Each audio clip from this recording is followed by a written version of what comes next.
मित्रांनो नमस्कार. बघा आज आपण जी रील बनवलेली आहे तर आपण ते कलाकंद जे असतं ते आपण बनवलेलं आहे. बघा हे कलाकंद आहे. ॲक्च्युली मी विसरलो मग अशी शूट करण्यासाठी, तर मस्तपैकी कलाकंद बनवलेला आज. त्यामध्ये तुम्ही रील बघा, तुम्हाला समजेल एक्झॅक्ट त्याच्यामध्ये काय असतं ते. मित्रांनो जो आपण आता हा पदार्थ बनवलेला आहे ज्यामध्ये मिल्कमेड जातं, मिल्क पावडर जाते आणि पनीर जातं आणि त्यापासून तो तयार केला जातो आणि अतिशय सुंदर पदार्थ. मला वाटतं साधारणतः ह्या 150 असं झालं, 200 रुपये सामान लागलं, 200 पण नाही 175 सामान लागलं असेल. आणि 175मध्ये आरामशीर माझ्या हिशोबाने तुम्ही म्हटलं तर अर्धा किलोपर्यंत मी 400 ग्राम तर नक्की बनेल त्याच्यापासून. तर घरी कोण बनवणारे असतील खाण्यासाठी, ज्याला कलाकंद आवडतो तर ते नक्की बनवा. हे बघा टेक्स्चर एकदम परफेक्ट आलेलं आहे. कलाकंदचा अजिबात टेक्स्चरमध्ये फरक नाही आहे. व थोडेफार ड्रायफ्रूट पण टाकलेलं आहे आपण. आणि खाण्यासाठी पण उत्तम हायजीन प्रॉपर करून आपण घरामध्ये बनवतो. त्यामुळे मुलांना वगैरे खाण्यासाठी अतिशय चांगलं आहे. घरी बनवा, घरी खा, तुम्हाला सेम टू सेम त्यासाठी टेस्ट येईल. अधिक त्यामध्ये जर तुम्हाला काहीतरी ऑरेंज फ्लेवर हवा असेल किंवा मँगो फ्लेवर पाहिजे असेल तर त्याचा पिपल वगैरे टाका, तर सेम त्याचा कलाकंद बनून जाईल. तर मित्रांनो घरामध्ये 100% बनवा आणि तुम्हाला पदार्थ नक्की आवडेल. चला ब्लॉग आपला बघत राहा पुढे पण, आणि लाईक करा, कमेंट करा आणि शेअर करा. चला बाय बाय. हे बघा तुम्हाला पुण्याचं टेक्स्चर दाखवतो मी कसं आहे ते, खास की दिसते कसं, फार सुंदर दिसते. मित्रांनो हे बघा हे पण दोघं जण आलेले आहेत. तर या दोघांकडून पण आपल्याला समजेल की नाही, दोनों जरा देखो एक पीस ले लो, बताओ मुझे कैसे खाके जरा बताओ क्या. हाँ बनाया था अभी बना. देखो छोटू बोल रहा है ऐसा बन ही नहीं सकता, ऐसा कैसे बना नहीं सकता, कैसे बन नहीं सकता. कैसे प्रदीप अच्छा है? एकदम बढ़िया है ना. तो छोटू बोलता है बन ही नहीं सकता. छोटू देख खाके तो देख, 1 घंटा महीने से बाद बना है वो.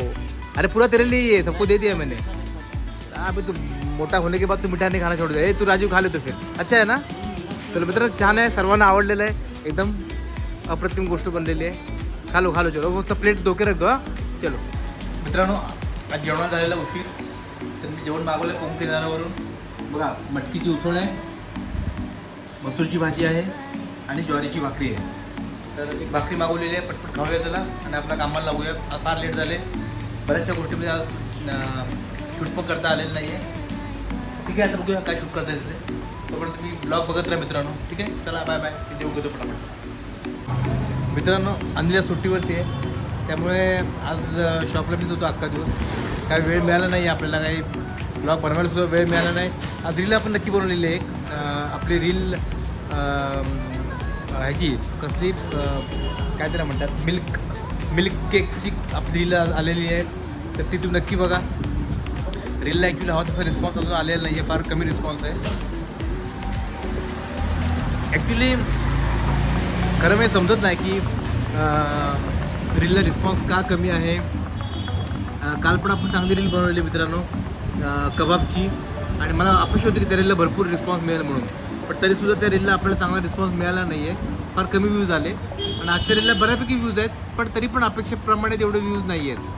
आता कुठल्या प्रकारचे रील्स पाहिजे की ज्याला होतं तर व्हायरल वगैरे त्याची आपल्याला कल्पना नाही, पण आपलं काम आपण नेहमीप्रमाणे करतो आहे. तर आजची आपली रील आहे का मिल्क केकची, तर तुम्ही 100% बघा, तुम्हाला ती आवडेल. आणि थोडंफार त्याचा ह्या ब्लॉगमध्ये पण मी थोडंफार मेन्शन केलेलं आहे की कशी बनली, कोणी कसं खाऊन त्याला काय लोकांना कसं वाटलं वगैरे ते पण सांगितलेलं आहे. तर ठीक आहे, आज बऱ्यापैकी काही जास्त गोष्टी मला घेता आल्या नाही. तर चला बघूया. आता तुम्हाला मी हे करतो, दाखवतो काय घडा तेव्हा तुम लोग कहोगे ना. हाँ उठा लो ना, इतना हो गया थोड़ा दो अंदर, ऊपर का फॅन मी सब बंद करतो. तर मित्रांनो पॅकअप चालू आहे, मला बोलूया आपण नंतर. चला तोपर्यंत पॅकिंग करून घेतो आम्ही. Bye bye. चला मित्रांनो आपण चाललेलो आहे आपला घरचा नेहमीचा रस्ता. तुम्हाला दरवेळेला मी दाखवतो काय ना काय रस्त्याने जाताना काय काय नाही ते. बघा आपण निघालेलो आहे परत. चायनीजवाली ते चायनीज बदाम शेक तर तुम्हाला माहिती असेल. बघा सर बदाम शेकवाले वगैरे या टायमाला असतात. उड्या तिकडे चांगली गर्दी पण असते बऱ्यापैकी. त्यांचा बिझनेस मॉडेल रात्रीचा असतो बदाम शेकवाल्यांचा. तर हे बघा आता आपण चाललेलं आहे इकडून. बदाम शेकवाले असतात आणि हे बघा फळवाले असतात. फळवाले आणि बदाम शेकवाले याची मेन म्हणजे रात्रीची गर्दी असते. टपरीवाले चलो जाने तो आपल्याला स्टेशन के सामने. मित्रांनो नेहमीप्रमाणे बोईसर स्टेशन चाललेलं आहे बाजूने आपल्या. मित्रांनो आईस्क्रीमच्या गाड्या बघा, छोट्या मोठ्या गाड्या आता त्या मुंबईसारख्या छोट्या मोठ्या गाड्या यायला लागल्यात आईस्क्रीमच्या. त्या पण सर्व पुढे पण तिकडे गाडी आहे बघा सर्व ठिकाणी. चला मित्रांनो ब्लॉग संपवतो आज. जास्त काही तुम्हाला दाखवू शकलेलो नाही आहे, पण उद्या आपण नवीन काहीतरी दाखवायचा व्यवस्थित प्रयत्न करू आणि प्रॉपर ब्लॉग येण्याचा प्रयत्न करू. आज घाई गडबडीत जास्त काही दाखवायला मिळेल कारण की माणसंच फार कमी